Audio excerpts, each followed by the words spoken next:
بسم اللہ الرحمن الرحیم۔ السلام علیکم۔ ابتدا رب العزت کے نام سے جس نے جان دی جہان دیا، اور درود السلام محمد والے محمد پر۔ آئیے ان کے ساتھ ناصر نقوی حاضر خدمت ہے۔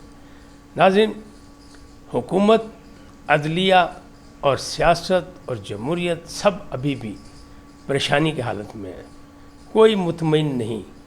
بل بن گئے، 6 بل پاس ہو گئے، منظور ہو گئے، ایوان میں ہنگامہ آرائی ہوئی، لیکن رزلٹ کیا نکل رہا ہے ابھی تک کسی کو کچھ پتہ نہیں۔ نومبر حکومت، ریاست اور عمران کے مقدر کا فیصلہ کرے گا، یہ تو ایک پکی بات۔ قاضی چلا گیا لیکن عدلیہ میں ڈانگ سوٹا جاری۔ ملک میں سول مارشل لا ہے، یہ کس نے کہا ہے یہ بھی میں آپ کو بتاتا ہوں۔ اور ایوان میں گالم گلوچ، پھر بھی بل پاس۔ حکومت نے مدت ملازمت میں کمی کی ہے، اضافہ نہیں کیا، یہ کس نے کہا یہ بھی آپ کو بتاتا ہوں۔ یہ بڑی دلچسپ صورتحال ہے، لیکن پہلے آپ سے گزارش کیا ہے ان کو سبسکرائب کریں، لائک کریں اور گھنٹی کا بٹن دبانا نہ بھولیں، بلکہ اپنی قیمتی رائے کا اظہار اپنی شخصیت کے مطابق کریں۔ جی ناظرین، پہلی بات، نومبر میں گھمسان کی جنگ جاری ہے، یعنی دیکھیں پہلے 26ویں ترمیم آئی اور وہ پاس ہوئی، اس پر ابھی شور شرابہ ختم نہیں ہوا۔ حکومت نے 6 بل اور لا کے پاس کر دیے جس میں کوئی بھاری اکثریت کی ضرورت نہیں تھی، 2/3 اکثریت کی ضرورت نہیں تھی، انہیں وہ کر دیے۔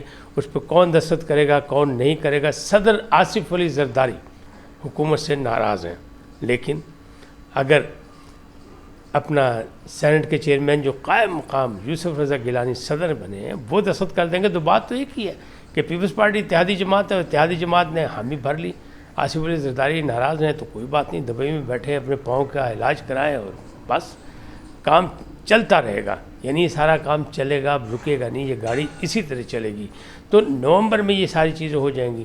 ریاستی معاملات کے بھی سیدھے، کیونکہ یہ بلوں کا جو رزلٹ آئے گا، رد عمل ہوگا، وہ بھی آپ کے سامنے آ جائے گا ان سے کیا کیا فائدہ۔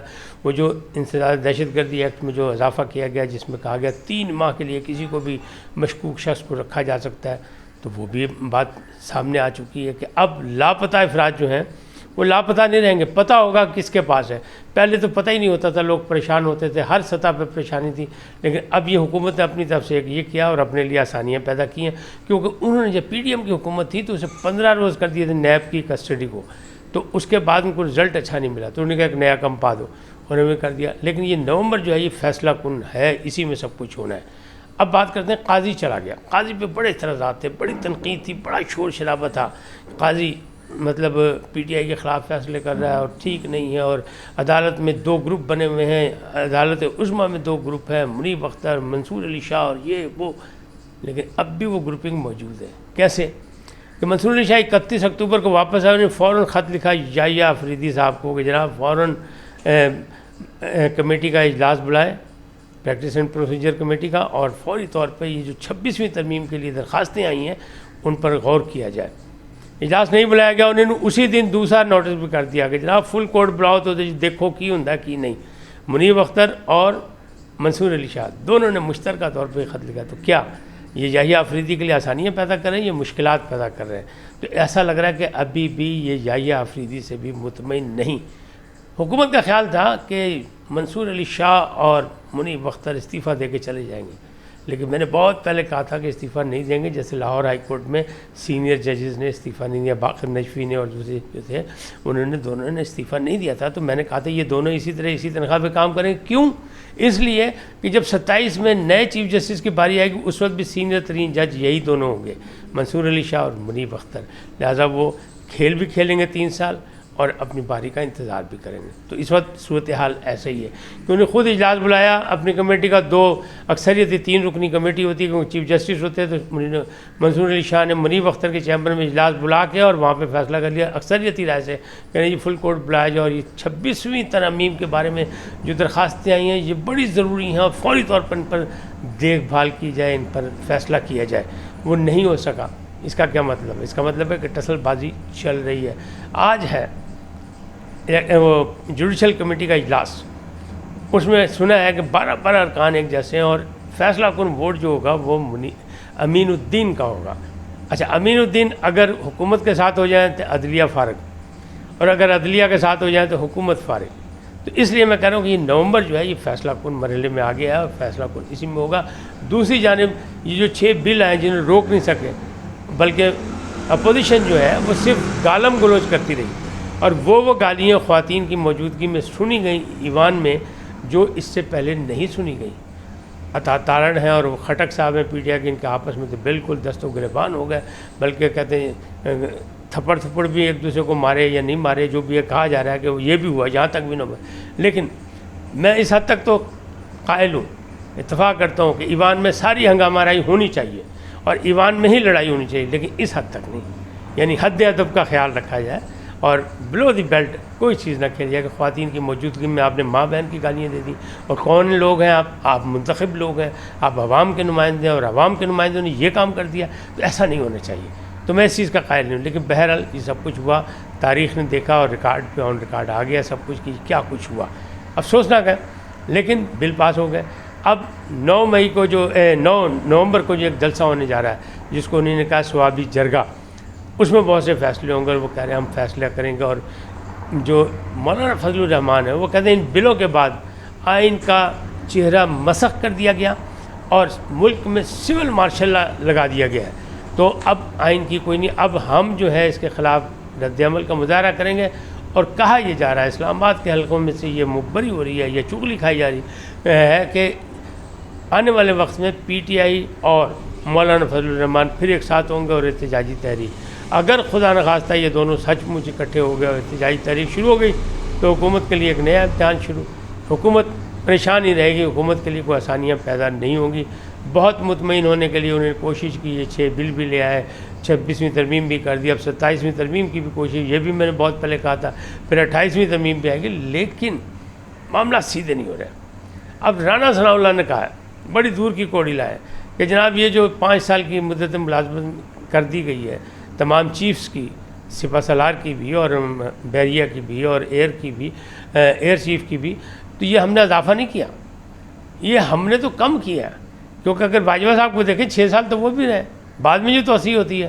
لیکن ایک پوائنٹ ان کا بالکل بڑا مضبوط ہے، وہ کہتے ہیں کہ جناب ہر 3 سال کے بعد جب نئے چیف جسٹس کی باری آتی ہے تو حکومت ابھی پاؤں پہ کھڑی نہیں ہو پاتی، ایک نئی لڑائی شروع ہوتی ہے.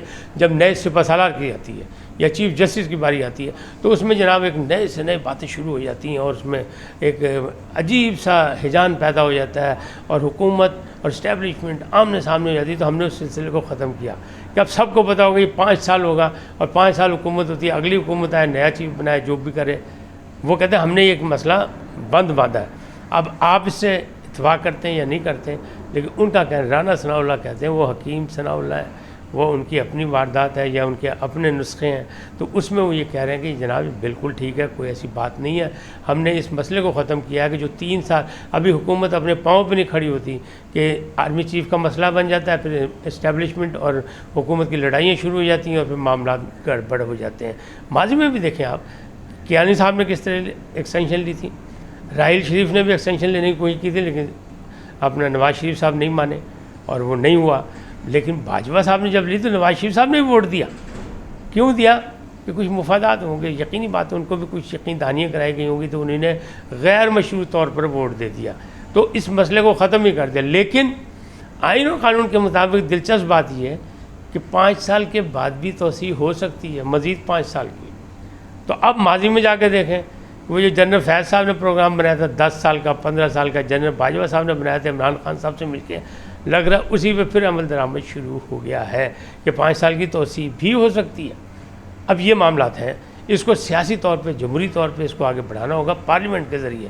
لیکن اب پارلیمنٹ میں قانون سازی ہے، اب یہ جو کچھ بھی ہوا ہے اگلی حکومت آئی سب کچھ ختم کر سکتی ہے، کیونکہ پارلیمان ہی قانون ساز ادارہ ہے. جو چیز صحیح نہیں ہے، جو چیز مملکت کے لیے صحیح نہیں ہے، جو چیز عوام کے لیے صحیح نہیں ہے، جو جمہوریت کے لیے صحیح نہیں ہے، اس کو دوسری حکومت آگے ختم کر سکتی ہے. لیکن جب تک یہ حکومت ہے اس نے اپنے ظاہر ہے اپنے ان آؤٹس کو دیکھ کے ہی سارے فیصلے کیے ہیں، اس میں سارا کچھ کیا ہے، تو اس میں اپنے فائدے اٹھانے کی کوشش کریں گے. لیکن ان ترامیم پر یہ جو بل آئے ہیں، جو پاس ہوئے ہیں، ان پر آصف علی زرداری صاحب خوش نہیں ہیں. تو ان کا دوسرا راستہ موجود ہے. ماضی میں بھی ایسا ہوا، قائم مقام ہوتے تھے صدر اپنا وہ جو سنجانی صاحب، انہوں نے دستخط کیے تھے. تو اسی طرح اب یہ بھی ہوگا، دستخط جناب ہو جائیں گے، پاس ہو جائیں گے سب کچھ. لیکن بات کیا ہے، بات یہی ہے کہ اس کو آگے کیسے بڑھایا جائے گا، جمہوری عمل کیسے چلے گا، آپس میں افہام و تفہیم کیسے چلے گی۔ اگر حکومت کے خلاف تحریک دو بڑی پارٹیوں نے JUI اور PTI نے شروع کر دی تو کیا حکومت اس کا سامنا کر سکے گی؟ حکومت نے کیا کیا انتظامات کیے؟ لیکن ریاست مضبوط ہوتی ہے، اسٹیبلشمنٹ اس سے زیادہ مضبوط ہوتی ہے، دونوں مل کے اگر کھیلیں گے تو حالات کچھ نہ کوئی بہتر ہو سکتے ہیں۔ تاہم اجتماعی طور پر، عوامی سطح پر، پاکستان کی سطح پر معاملات بہتر ہونے چاہیے، اور سیاستدانوں کو ان تمام صورتحال کا جائزہ لے کر ایسا فیصلہ مثبت کرنا چاہیے جس سے ملک اور قوم کو فائدہ ہو سکے اور مستقبل میں استحکام پیدا ہو سکے۔ اس وقت تک اتنا ہی، پھر ملیں گے نئے موضوع کے ساتھ۔ جاتے جاتے آپ سے درخواست، آئیے ان کو سبسکرائب کریں، لائک کریں اور گھنٹی کا بٹن دبانا نہ بھولیں، بلکہ اپنی قیمتی رائے کا اظہار اپنی شخصیت کے مطابق کریں۔ سدا سلامت رہیں، اللہ نگہبان۔